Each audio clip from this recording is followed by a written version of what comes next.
성경부는 안경 제1권입니다. 상편 저의 책 제3장 성경에 대해서 나가는데 페이지 수로는 27페이지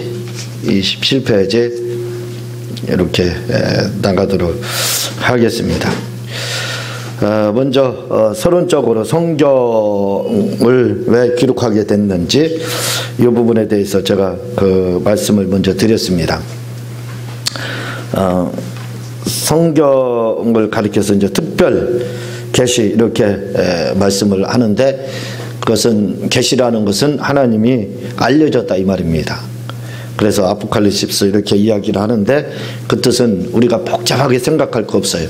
가르쳐주지 않으면 우리가 알지를 못하기 때문에 하나님께서 당신이 하나님을 이렇게 여러 가지 방법을 통해서 이렇게 가르쳐 주었습니다. 그걸 이제 하나님의 현현 이렇게 이제 이야기를 하는데, 그 현현을 통해서 하나님이 하나님 되심을 이렇게 우리 사람에게 정보를 제공해 줘서 가르쳐 주셨다 이거죠. 그래서 그때 당시에는 하나님이 가르쳐 주시고 또 나타나시고 만나시고 한 부분들이 어제 오늘의 일이 아닙니다. 벌써 몇천 년 전에, 길게는 지금 약 3,500년 전의 일이거든요. 모세를 통해서 성경을 모세오경을 기록하게 이렇게 하셨는데, 만약에 그때 이야기가 그냥 전승처럼 기록이 없이 전승으로 내려오게 되면 사람들이 후에는 그것은 하나의 신화다 해서 실제임에도 불구하고 신화적인 사실로만 받아들입니다. 신화적 존재로만 받아들여요. 그래서 이것은 옛날 호랑이가 담배 피던 시절 그냥 그런 옛날 얘기 전래동화 이렇게만 생각한다 이거죠. 그래서 하나님께서 이 부분에 대해서 좀 바르게 잊어버리지 않고 오랫동안 그 현현을 계속 우리에게 기억을 시키시고 또 알게 하시기 위해서 바로 성경을 이렇게 특별계시로 기록하게 됐다라고 이야기를 드렸습니다. 오늘은 두 번째로 성경의 영감성이요.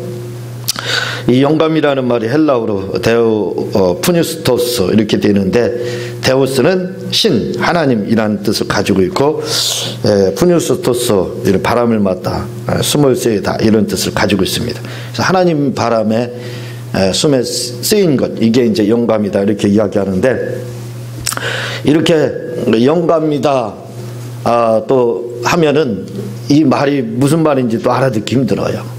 그래서 저는 여러분들에게 가끔 말씀을 드리지만 어려운 걸 굉장히 싫어해요. 어려운 걸 쉽게 이렇게 말씀을 항상 드리려고 노력을 하고 있기 때문에 영감 이렇게 하면 영감, 그래서 잘 이해를 못하는 경우가 혹시 있을 줄 압니다. 그래서 영감이 뭐냐 할 때 그냥 쉽게 여러분들에게 이렇게 이제 설명을 드리는데, 그 영감이라는 것은 뭐냐면 하나님이 성령을 통해서 우리에게 주시는 정보 이렇게 말합니다.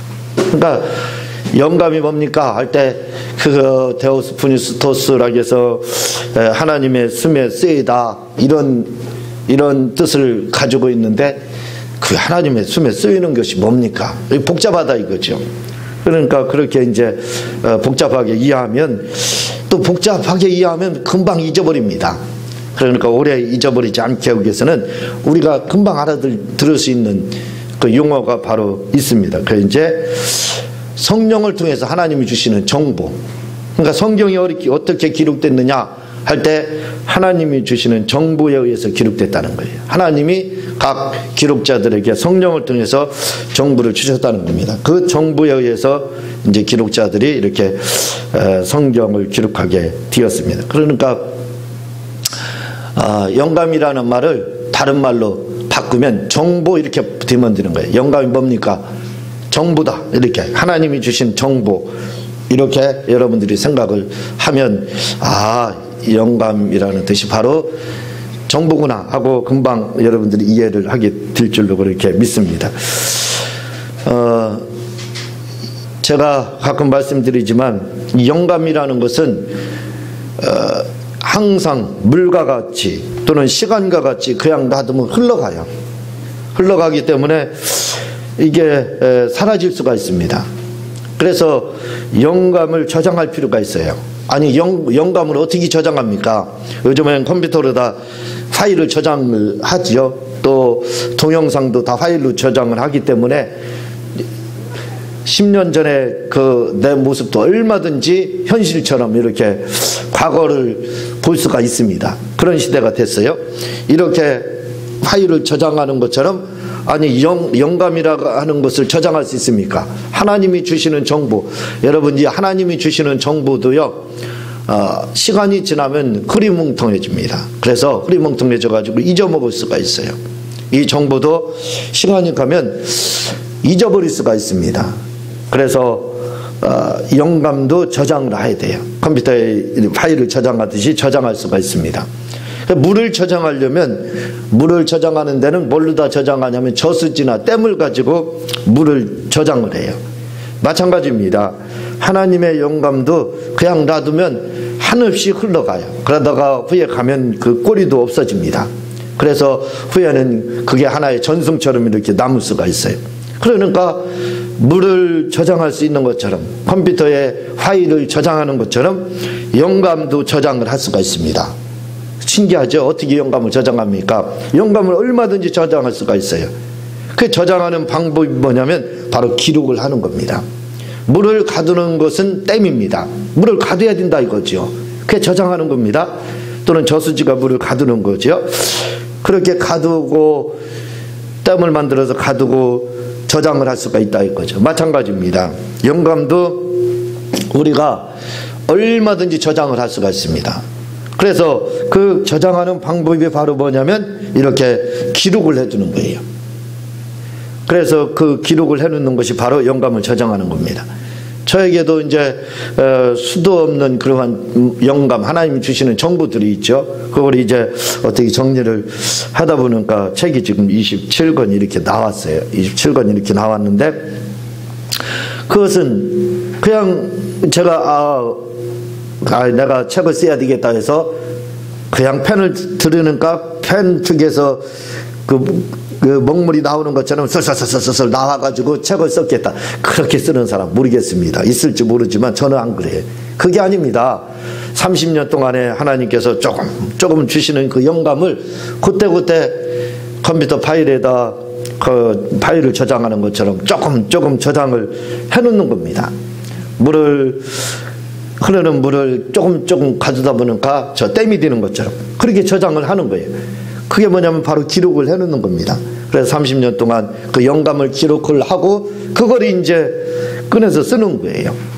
그래서 다시 기록을 정리해서 하다 보니까 이렇게 책이 이제 27권 이렇게 나오게 된 겁니다.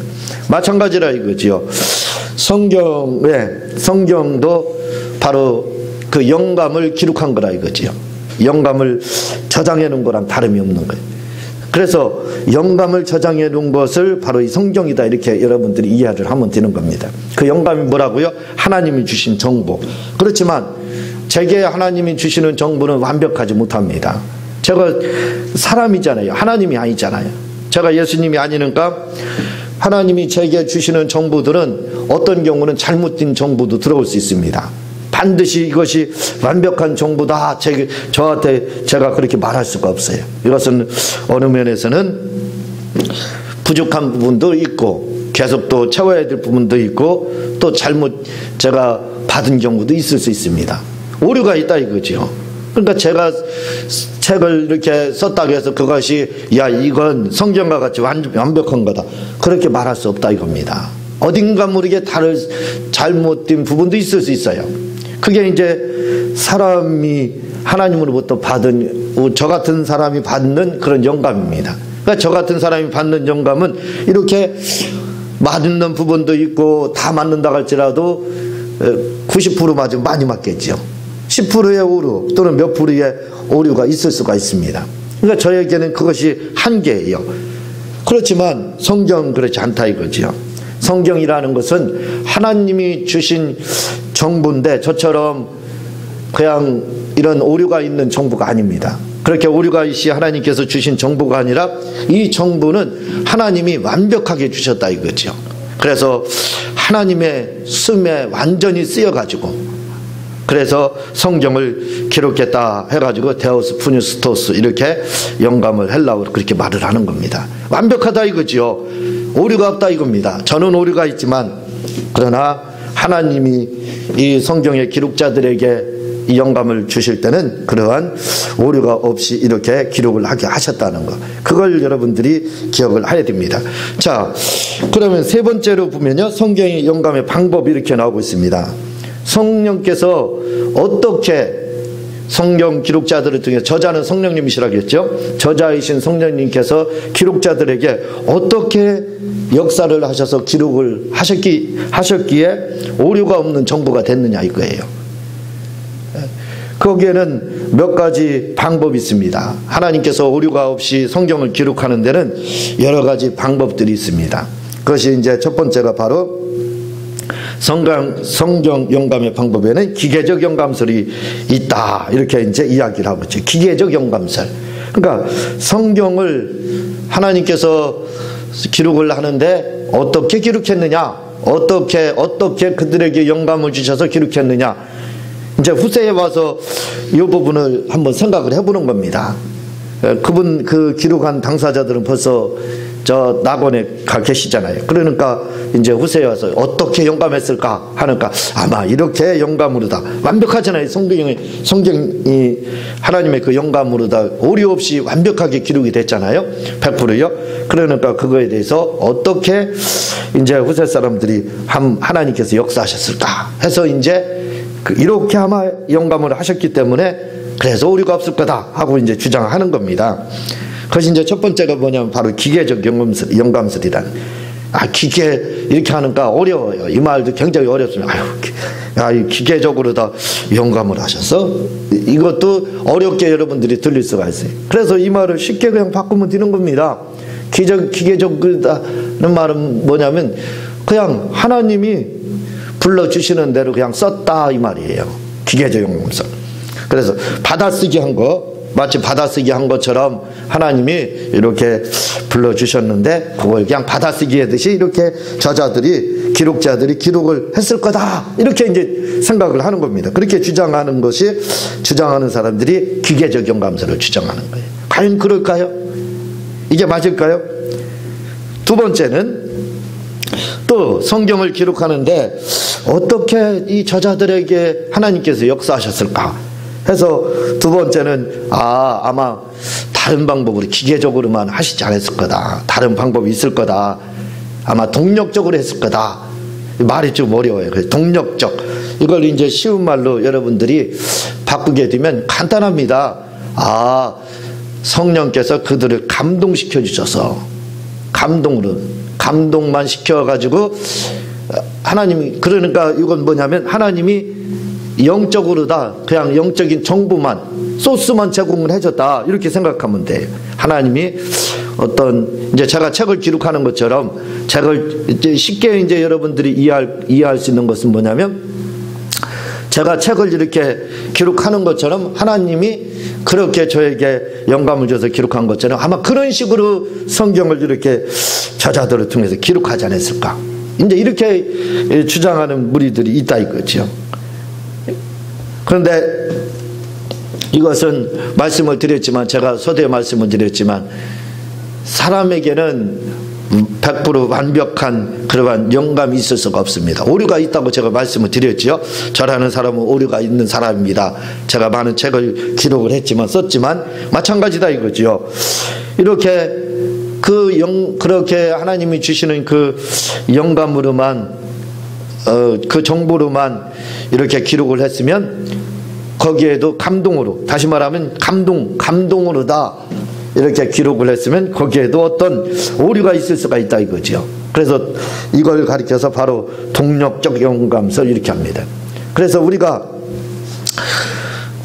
받아들이지 않는 부분이 바로 기계적으로만 했다, 감동으로만 썼다 하는 두 가지, 이걸 받아들이지 않습니다. 그럼 뭘 받아들이느냐? 성경을 어떻게 기록했을까? 그러니까 학자들이 별걸 더 생각하는 거예요. 이런 부분들이 이게 지금 우리가 조직신학을 나가고 있는 거잖아요. 근데 여러분들이 성경을 읽다 보면 무슨 생각이 들어가냐면 이런 생각이 들어갈 거 아닙니까? 아니, 성경이 100% 하나님이 주신 영감에서 썼는데 그렇다면 어떻게 이렇게 기록을 했을까? 그런 생각을 가질 거라 이거죠. 우리가 갖는 생각을 벌써 2000년 전에 수많은 학자들도 가졌던 겁니다. 그래서 거기에 대해서 이렇게 했을 거다, 이렇게 했을 거다 이제 주장을 하는 거예요. 그 중에서도 이제 우리가 받아들이는 그 영감설은 바로 세 번째입니다. 하나님이 이렇게 정보를 주셨을 거다. 영감이라는 거 말씀을 드렸지만 하나님 주신 정보라고 했잖아요. 하나님이 이렇게 아마 기록자들에게 정보를 주셔서 기록했을 거다 하는 것이 이제 세 번째입니다. 그게 뭐냐면 바로 유기적 영감설, 이렇게 이야기를 하고 있어요. 이 유기적 영감설이라는 것은, 유기라는 뜻은 버렸다라는 뜻도 있지만 하나는 연결이 돼 있다, 그런 뜻을 가지고 있습니다. 연결이 돼 있다 이거죠. 서로 밀접하게 연결되어 있다는 뜻을 가지고 있는 게 바로 또 유기라는 뜻입니다.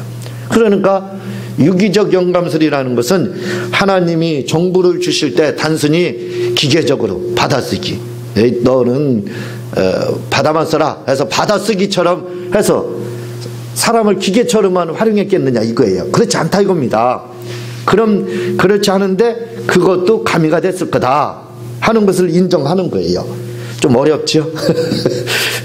어려울 수도 있는데, 하나님이 그런 받아쓰기처럼 하는 것도 아마 하셨을 거다. 그걸 다른 말로 뭐라고 그러냐, 바로 축자적 영감설이라고 하는 겁니다. 그래서 이 축자적 영감설이 조금 이따 나오게 되지만 하나님이 때로는 불러줬어요. 인자야, 너는 백성들에게 이렇게 선포하라. 에스겔서에 보면 나오잖아요.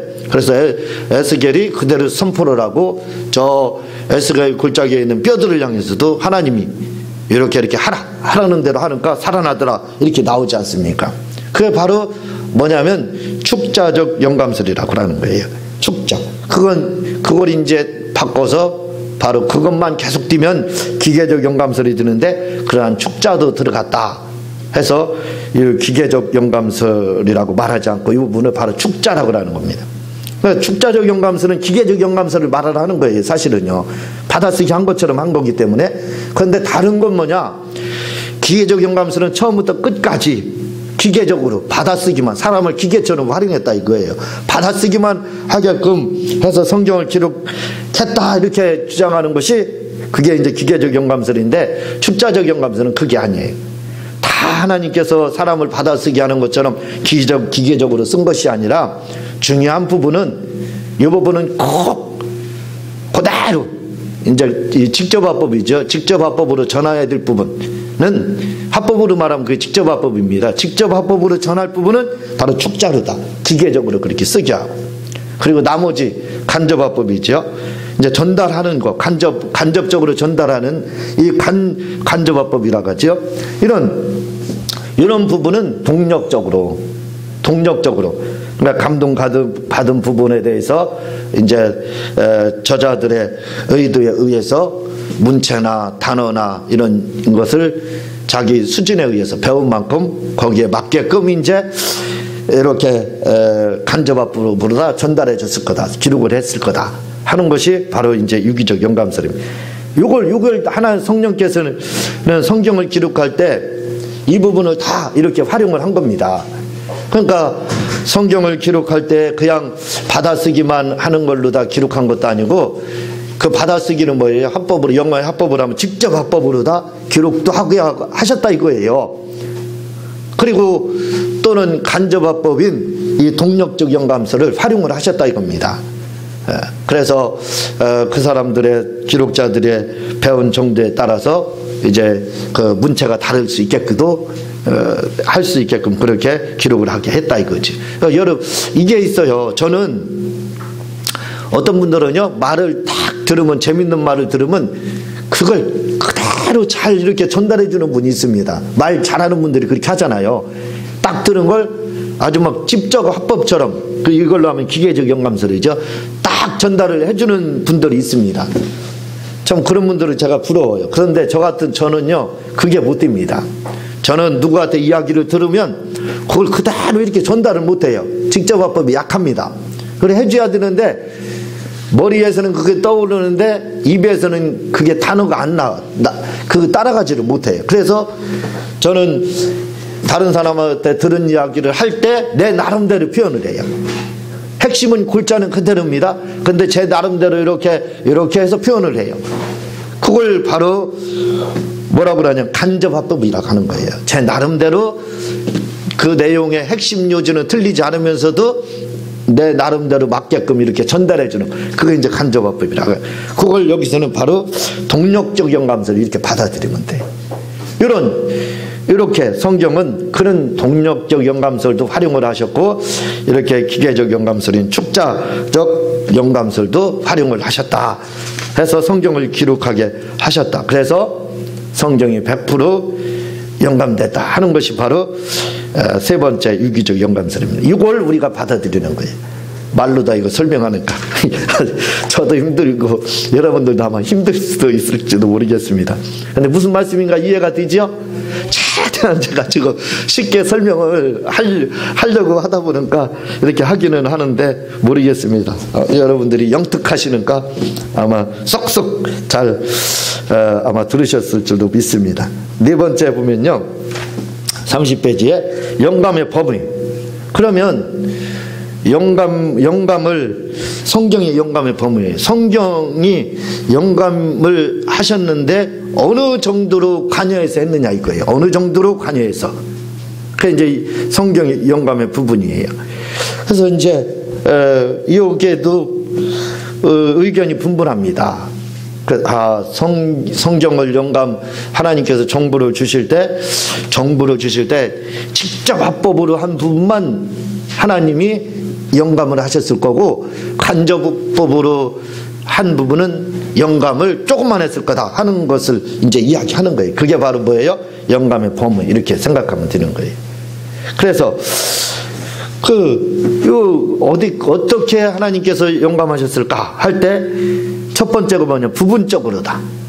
여기서 그러니까 학자들이 여러 생각을 2000년 동안 한 거예요. 이게 2000년 동안 해서 정리한 겁니다. 이게 복잡한 거예요. 성경을 이렇게 아마 영감을 했어도 이렇게 했을 거고, 그럼 그 어디까지 관여했을까? 성령께서 여기까지 했을 거다 해서 이제 각자 주장이 틀린 거예요. 이제 첫 번째 주장이 뭐냐면 부분적으로만 영감했다. 그래서 어떤 분들은 성경을 하나님이 기록할 때 관여하실 때 이제 이건 기계적으로 축자적으로 관여할 때 그걸 말하는 거죠. 이렇게 관여할 때 아마 신약만 그렇게 관여했을 거다. 어떤 분은 아마 구약에서도 모세오경만 했지 않았을까 하는, 이제 이렇게 부분적으로 한 부분, 또 교리적인 부분은 아마 영감을 하셨을 거고, 역사적인 부분은 그냥 영감을 별로 하지 않았을 거다. 그래서 인정하지 않는다. 이렇게 이제 또 생각을 하는 거예요. 참, 학자들 참 할 일이 없지요. 그냥 받아들이면 얼마나 좋아요. 근데 이렇게 쉽게 받아들이는 게 아니에요. 하나하나 꼼꼼하게 이렇게 따지는 겁니다. 그리고 두 번째로는요, 이제 사상적 영감이에요. 그래서 이 사상이라는 것은 국어사전에는 이 생각 이렇게 이야기를 하거든요. 그러니까 아마 예수하면 예수 그리스도 요것만 영감을 했을 거고, 이제 나머지 다른 부분들은 아마 그렇게 영감을 하지 않았을 거다 하고, 이제 어떤 한 사상만 이렇게 이제 또 주장을 하는 분들이 있습니다. 그리고 세 번째로요, 이제 완전 영감과 또는 이 축자적 영감, 아까 말씀드렸죠. 좀 다릅니다. 완전 영감하고 축자적 영감은 좀 다른데, 이 완전 영감 속에 축자적도 들어가는 거예요. 왜 완전한 영감 가운데 기록되느냐 했을 때는 아까 유기적 영감설이 다시 반복되는 거랑 다름이 없는 거예요. 왜냐하면 아까 말씀을 드렸죠. 축자라는 것은 따라해봐, 우리말로 하면 따라해봐, 그런 식입니다. 앞에서 한 말을 그대로 해주는 거예요. 에스겔이라든가 그때 그대로 그 말씀을 하잖아요. 예수님도 그렇게 구약을 인용해서 말씀을 했잖아요. 구약 성경 뭐뭐를 인용해서 저자들도 구약 성경을 인용해가지고 그대로 했잖아요. 이게 바로 축자라는 겁니다. 그러니까 그렇게 축자적으로 영감을 하셨고 또 그런 기계적인 영감, 바로 축자적 영감도 하시고, 그리고 또 동력적으로 다 감동도 주시고, 간접화법이죠. 직접화법, 간접화법이라면 그렇게 영감을 했을 거다 해가지고 성경은 하나님이 어쨌든 간에 어느 부분이나 갈지라도 창세기부터 계시록까지 다 하나님께서 깊이 영감에 100% 관여했다, 그 말입니다. 100% 정보를 주셨다. 이렇게 간접으로 주셨던, 직접으로 주셨던, 축자적으로 주셨던, 기계적으로 주셨던, 아니면 동력적으로 주셨던, 어쨌든 100% 하나님께서 관여하셔서, 성령께서 관여하셔서 저자들로부터 성경을 기록하겠다. 그렇기 때문에 100% 이건 성경은 하나님의 영감에 의한 책이다. 영감에 의한 책이다. 이렇게 하는 것을 바로 이제 완전 영감, 이렇게 하는 거예요. 우리는 바로 이 완전 영감을 받아들이고 있습니다. 맞잖아요. 성경은 100% 성령의 감동에 의해서, 관여에 의해서 이렇게 기록이 됐습니다. 그러니까 완전하게 기록을 하셨다 이거죠. 축자적인 방법과 또 동력적인 방법, 유기적으로 다 해서 성경을 완전하게 이렇게 100% 성령의 감동에 의해서, 영감에 의해서 기록했다. 그걸 이야기를 하는 겁니다. 32페이지에 보면요, 성경의 완전성. 성경에 대해서, 성경은 이렇게 100% 동력적 영감설과 기계적 영감설과 유기적 영감설, 축자에 의해서 100% 완전하게 직접 화법이든 간접 화법이든 성령의 감동에 의해서 기록이 됐다 이거죠. 그래서 100%입니다. 100% 완전해요. 그런데 여기에 대해서 100% 완전하지 않다는 사람들이 있다 이겁니다. 그걸 주장하는 사람들이 있다 이거죠. 어디서 특히 그걸 주장하는 줄 아세요? 천주교입니다. 천주교는 성경을 100% 권리를 안 줘요. 그래서 우리가 성경을 가지고 천주교하고 이야기를 하면 뭐라고 말을 하냐면, 아니 왜 성경만 가지고 합니까? 그렇게 해요. 이상하죠? 아니 그럼 뭘 가지고 해야 됩니까? 성경 아니면 다른 게 뭐 있습니까? 이게 하나님의 100% 말씀인데 그들은 그걸 안 받아들여요. 부족하다는 겁니다, 성경이. 그래서 뭐가 있어야 되냐면 교회사가 있어야 된다는 거예요. 그래서 교회사를 굉장히 중요시 여깁니다. 그리고 또 한 가지는 이 교황의 말을 굉장히 중요시 여겨요. 교황도 바로 성경과 같은 권위가 있다는 거예요. 교황 무호설 이렇게 주장하는 거예요. 그러니까 이분들은 성경을 100% 이렇게 완벽한 책입니다 하는 걸 이해를 못해요. 부족하다는 거예요, 성경이요. 그래서 성경이 부족하기 때문에 성경을 보충하는 교황의 말도 3분의 1, 성경도 3분의 1, 그리고 교회사도 3분의 1에서 100%를 이렇게 받아들여요. 우리는 성경을 100% 받아들이지만 천주교는 성경을 100%가 아니라 성경 35% 이렇게만 받아들입니다. 그러니까 영감을 35%만 인정을 하는 거예요. 그러나 그렇지 않다는 겁니다. 100% 완전하다는 거죠. 그리고 또 개혁교회에서도, 다시 말하면 우리 기독교 내에서도 성경이 부족하다고 하는 사람들이 많이 있습니다. 그래서 특별 계시가 있어야 된다는 거예요. 특별 계시를 받아야 된다는 겁니다. 그 특별 계시가 뭐예요? 요즘에는 그걸 뭐라고 직통 계시 이렇게 말합니다. 그래서 성경도 중요하지만, 그들은 그러지요. 성경도 중요하지만 직통 계시가 더 중요합니다. 그 뭐예요? 성경이 완전하지 못하다는 거죠. 영감이 부족하기 때문에 성경을 직통 계시로 보완을 해야 된다, 그렇게 주장하는 겁니다. 이렇게 또 성경을 완전성을 부인하는 분들이 있다 이거죠. 그러나 성경은 완전하다 하는 것이 첫째로 성경은 그 권위적으로 신적 권위를 가지고 있습니다. 이렇게 그 권위가 성경의 권위 하나님과 똑같다 이거죠. 왜? 내 말 때문에 그래요. 내 말하는 것은 우리가 감동받은 말은 그게 아니라 하나님의 음성이에요. 입의 말이라는 거거든요. 입으로 말씀한 걸 저자들이 기록한 거예요. 그래서 성경은 신적 권위성이 하나님과 동일하다. 성경은 우리는 이걸 받아들이고 완전하다 이렇게, 성경은 부족함이 없다. 천주교나 직통계시를 주장하는 사람들처럼 부족하다가 아니라 부족함이 없다 이렇게 우리는 믿고 있고, 또 둘째로는 성경은 구원 얻기 위해서 신앙생활하는 데 꼭 필요하다. 이 성경 직통계시가 필요한 것이 아니라 그걸로 다 구원을 받는 게 아니라 성경 하나만 있어도 충분히 구원받는데 부족함이 없다 이겁니다. 충분하다 이거. 왜냐하면 성경이 이정표, 다시 말하면 요즘에 내비게이션이라 이거죠.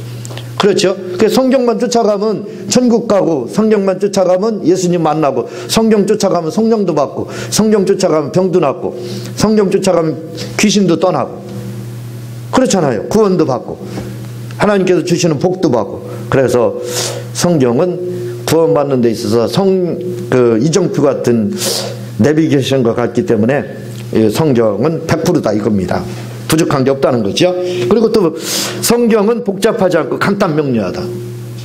그 너무 간단하잖아요. 우리가 전도할 때 뭐라 그래요? 예수 천당 불신주. 그게 사실은 답니다. 그렇잖아요. 신구약을 그냥 간단하게 단문으로 이야기하는 게 뭐 예수 천당 불신주 그거예요. 그 얼마나 간단해요. 복잡하지 않습니다. 공로를 100% 쌓아야 되고, 헌금도 얼마를 해야 되고, 고행도 며칠간 해야 되고 해야 구원을 얻습니다. 그렇게 복잡하게 말하지 않아요. 그냥 예수 천당 불신주 하기 때문에 완벽하니까 이렇게 받아들일 수 있고, 그리고 이렇게 부족함이 없다. 간단 명료하게 이렇게 구원했는데 이렇게 기록을 하고 있다 이거죠. 그리고 말씀을 드렸듯이 성경은 네 번째로요, 단 한 것만 있어도 신앙생활하는데 충분합니다. 천주교 같지 않다 이거죠. 식통계시 있어야 된다, 교회사도 있어야 되고, 교황의 말도 있어야 된다. 그게 아니라 이거죠. 우리는 그냥 성경 하나만 있어도 부족함이 없다 이거죠. 충분합니다. 구원 얻기, 천국 가기에 충분하고, 하나님 영광을 위해서 살기에도 충분하다. 부족함이 없다 그 말입니다. 성경의 다른 주석과 참고서가 필요치 않다 이거예요. 필요가 없을 정도로 완벽하다 하는 것을 바로 이제 충족성 이렇게 이야기를 합니다. 그러니까 성경은 여러분들 이런 부분들은 그냥 알아두면 좋잖아요. 알아두면 성경이 이렇게 해서 기록이 됐구나, 이렇게 완벽한 책이구나 하는 것을 아마 여러분들이 알게 될 겁니다. 다음 시간에 계속해서 나가도록 하고, 제가 기도하고 주님 가르치는 기도로 마치도록 하겠습니다. 하나님 아버지 감사합니다. 오늘 또 이렇게 성경에 대해서